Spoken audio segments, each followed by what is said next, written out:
What is involved in giving blood? Giving blood is a simple process that involves first determining if an individual is eligible to be a donor. Once eligibility is verified, the donor usually locates a blood drive or location at which to give blood. The donor must next register, answer questions about his health history, and undergo a mini physical prior to giving his blood. The blood is then taken using a needle in the donor's arm. This short process usually concludes with refreshments to help the donor adjust to the slight decrease in fluid volume. The first step in the process of giving blood is determining eligibility. There are a few general guidelines to follow, though specially trained technical staff members are typically available at each blood collection center to help address individual health histories.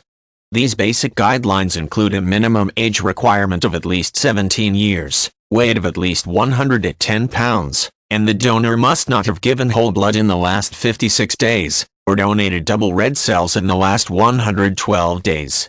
The donor must be generally healthy, feel well, and be able to perform normal activities. Chronic conditions, such as diabetes or high blood pressure, must usually be treated and under control. Once a donor's eligibility is established, he can search the Red Cross website for a blood drive at which to donate, if he does not already have a location in mind.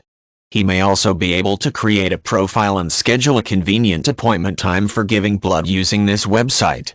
The donor will usually need to present an identification card and complete registration forms that include health and demographic questions. A trained technician will usually review these forms and administer a mini physical to each donor prior to blood collection.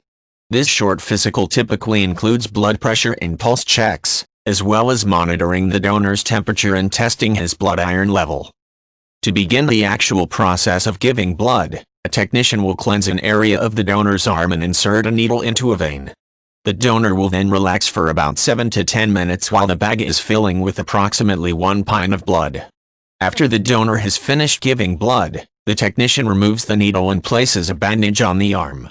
Refreshments are usually given to help the donor adjust to the small decrease in fluid volume and, after a few minutes, he may usually resume his normal daily activities.